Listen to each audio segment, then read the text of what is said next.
మన ప్రభు అయిన యేసుక్రీస్తు పరిశుద్ధ నామములో ఈ పాడ్కాస్ట్ ద్వారా వాక్యం వింటున్న ప్రతి వారికి నా హృదయపూర్వకమైనటువంటి వందనాలు.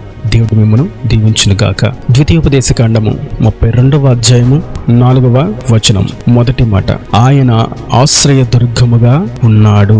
In English, he is the rock.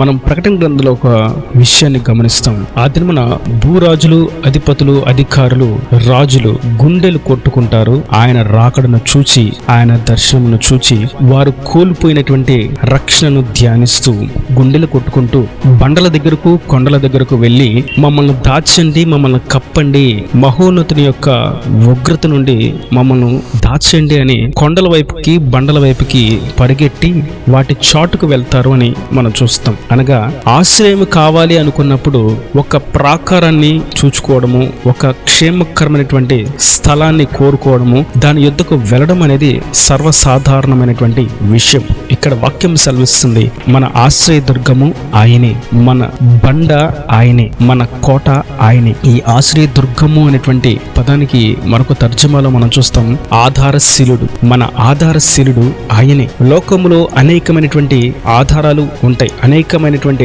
ఆశ్రయాలు ఉంటాయి. అనాథలకు గాని, వృద్ధులకు గాని, చిన్న బిడ్డలకు గాని, పరదేశులకు గాని, ప్రయాణికులకు గాని, ఇలా పలు కోణాలలో ఆశ్రయాలు కనిపిస్తూ ఉంటాయి. కానీ మన ప్రభువు నిజమైనటువంటి ఆశ్రయదుర్గము, ఆయన నిజమైనటువంటి ఆధారశీలుడు. మనకు ఉన్నటువంటి ఒకే ఒక ఆధారం ఆయన మాత్రమే. ఆయన లేకుండా ఎన్ని ఆశ్రయాలు ఉన్నా వ్యర్థమే, సున్నానే.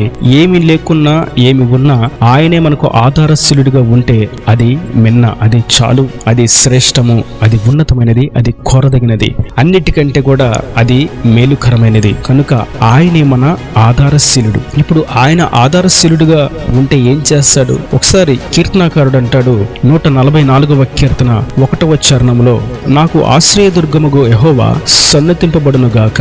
ఆయన నా చేతులకు యుద్ధమును, నా వేళ్లకు పోరాటమును నేర్పువాడయున్నాడు. నా ఆధారశీలుడైనటువంటి ప్రభువు నా చేతులకు యుద్ధమును, నా వేళ్లకు పోరాటమును నేర్పించాడు. పాత నిబంధన ఒడంబడికలో ధర్మశాస్త్రం ప్రకారం యుద్ధాలలో యుద్ధశూరులుగా, యుద్ధ సన్నద్ధులుగా, యుద్ధానికి సిద్ధముగా నిలబడి ఉండడం, యుద్ధాలు చేయడం అనేది సర్వసాధారణమైనటువంటి విషయం. కానీ క్రొత్త నిబంధనలో మనం చూస్తాం, యుద్ధాల కంటే ముఖ్యముగా సమాధానాన్ని, నెమ్మదిని, ఐక్యతను కోరుకోవాలని ప్రభువు సెలవిచ్చారు. ఇక్కడ దావీదు అంటున్నాడు, నా చేతులకు యుద్ధమును, నా వేళ్లకు పోరాటమును నా ఆధారశీలుడు నాకు నేర్పించాడు. ఆనాడైతే ఆయన తన జనులకు యుద్ధ ప్రావీణ్యతను, యుద్ధములో బలమును, పరాక్రమమును, శక్తిని, ధైర్యమును కలుగు చేశాడు. నేడు ప్రభు మనకి ఏమనుగ్రహించాలని సిద్ధంగా ఉన్నారు? దావీదు వలె యుద్ధము చేయాలనా? గొల్యాతు లాంటి శత్రువులను అణగదొక్కాలి, హతమార్చాలి, అటువంటి పట్టణాలను నశింపచేయాలి అని ప్రభు చెప్తున్నారా? కత్తులతో యుద్ధం జరిగించాలి, కర్ర సాములు చేయాలి, శరీర బలాన్ని వాడాలి, ఎదుటి వారిని తుత్తునిలుగా చేయాలని ప్రభు చెప్తున్నారా అంటే కానీ కాదు. క్రొత్త నిబంధనలో ప్రభు శాంతి, సమాధానాలకు, ప్రేమకు పెద్దపీట వేశారు. అది అన్య జనులకు సైతం. పాత నిబంధనలో అయితే మీ జనులను, మీ సహోదరులను ప్రేమించండి, ఇతర శత్రు దేశాలతో, శపించబడినటువంటి అన్య దేశాలతో, విగ్రహారాధన శాపాలతో ఉన్నటువంటి ప్రాంతాలతో మీరు యుద్ధం చేయండి, వారి మీద మీకు విజయాన్ని ఇస్తానని చెప్పిన ప్రభు మనకి క్రొత్త నిబంధనలో ఒక శ్రేష్టమైనటువంటి విషయాన్ని మనకు తెలియజేస్తున్నారు. పాత నిబంధన అంతా శరీర సంబంధమైనటువంటి యుద్ధాలను గూర్చి ఉన్నది. కానీ మీరైతే ఈ లోకములో ఆత్మ సంబంధమైనటువంటి యుద్ధము చేయవలసిన వారుగా ఉన్నారు.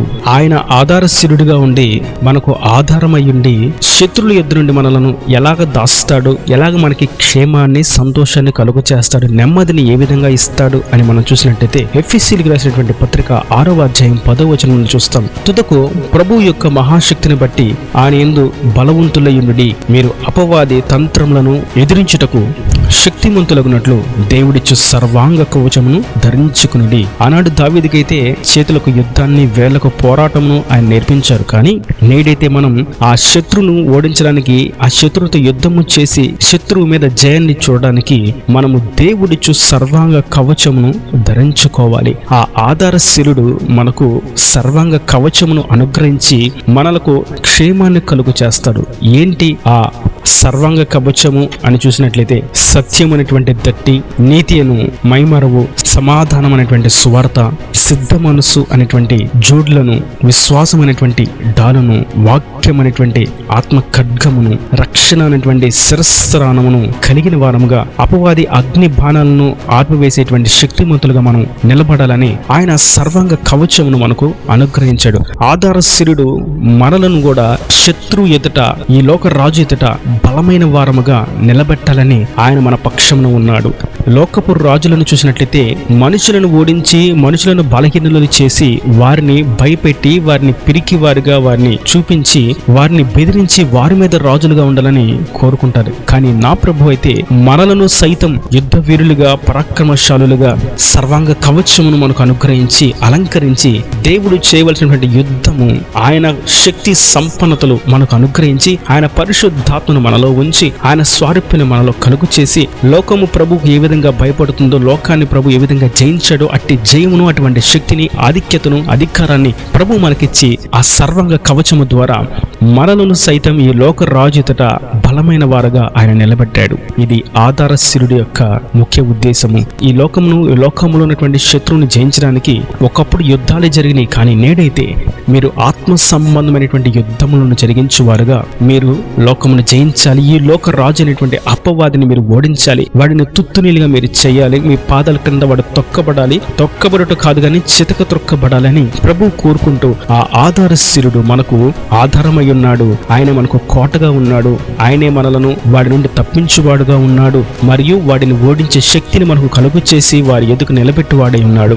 గొల్యాతుని ఏ విధంగా చిన్న రాయి చేత దావీదు ఓడించుటకు దేవుడు సహాయం చేశాడో, అదే విధంగా ఈ సౌమ్యశీలతమైనటువంటి, ఈ శాంతియుక్తమైనటువంటి ఈ సర్వాంగ కవచమును ఆత్మ సంబంధంగా మనము ధరించుకున్న వారంగా, ఈ ఆత్మీయ యుద్ధములో జయించిన వారంగా మనము నిలబడి దేవుడు మనకు ఆధారశీలుడుగా ఉన్నాడు అని లోకమునకు చాటి చెప్పు వారంగా మనము ఉన్నాము. నా ప్రియ సహోదరులారా, దేనిని ఆధారము చేసుకొని ఓటములను చవి చూశారు. దేనిని ఆధారము చేసుకొని పొందాలనుకున్న దాంట్లో నష్టాలను కొని తెచ్చుకున్నారు. దేనిని ఆధారము చేసుకొని సంతోషం దొరుకుతుంది అని ఆలోచించారు.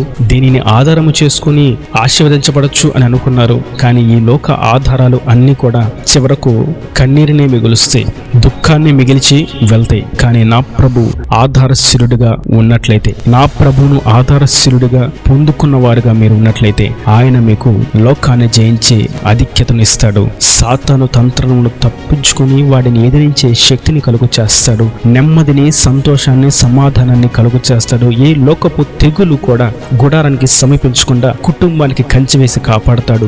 ఏ అనారోగ్య స్థితిగతి దరికి చేరకుండా ఆయన రెక్కల నీడలో భద్రపరుస్తాడు. ఏ పాపపు క్రియ మనలను తాకకుండా ఆయన కౌగిలిలో మనకు క్షేమమును కలుగు చేస్తాడు.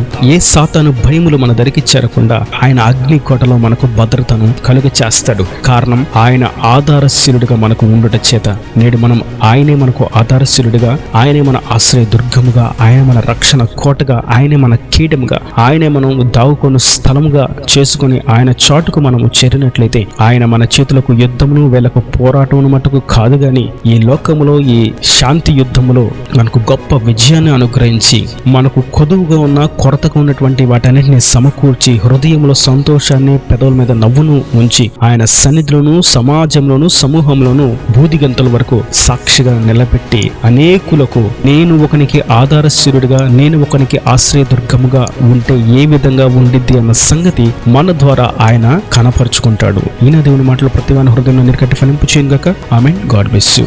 తలలు వంచి కనులు మోసటితే మీ కొరకు చిన్న ప్రార్థన. ప్రేమ స్వరూపి కరుణక టాక్షం గల తండ్రి, నా ప్రభువా, ఇప్పుడు వరకు నీ కృపలో భద్రపరచని వాక్యాన్ని ప్రత్యేకబడి మీరు నిండాలుగా దీవించండి, ఆశీర్వదించండి తండ్రి. మా పితరుల వలె యుద్ధములు కాదు గాని నేడు క్రొత్త నిబంధనలో నీ రక్తపు కోటలోకి, నూతన నిబంధనలోకి వచ్చిన వారంగా, నీ సర్వంగ కవచమును ధరించుకున్న వారంగా, నీవే ఆశ్రయ దుర్గముగా కలిగి ఉండి జీవించాలని మీరు సెలవిచ్చారు. నీవు ఆధారశీలుడిగా ఉండి ధైర్యమును కలుగు చేసి జయమునిస్తానని, సంతోష సమాధానాలు కలుగు చేస్తానని, నలుదిక్కుల నెమ్మదిని కలుగు చేస్తానని అనుగ్రహిస్తానని మీరు సెలవిచ్చారు. ఈ వాక్యం ఉన్న ప్రతి వారి జీవితంలో మీరు ఆధారశీలుడిగా ఉండి వారి కుటుంబాన్ని దీవించండి. వారి కుటుంబానికి సమాధాన, సంతోషాన్ని, ఆరోగ్యాన్ని, నెమ్మదిని కలుగు చేయండి. వారి పనుల్లో తోడుగా ఉండి జయం అనుగ్రహించండి. చదువుల్లో జ్ఞానమును దయచేయండి. ఇంకా వారి ప్రయాణాల్లోను, వారి ఉద్యోగాలను, వారి వ్యాపారాలను కృపను అనుగ్రహించి నీవు ఆధారశీలుడిగా ప్రతి బిడ్డ కలిగి జయము చూచినట్లుగా సహాయం అనుగ్రహించి సమస్త కొరతలు కొదువులు తీసి రాకడ రాజ్యాన్ని సిద్ధపరచమని యేసు పరిశుద్ధ నామమున ప్రార్థించి వేడుకుంటున్నాను తండ్రి. ఆమేన్, ఆమేన్.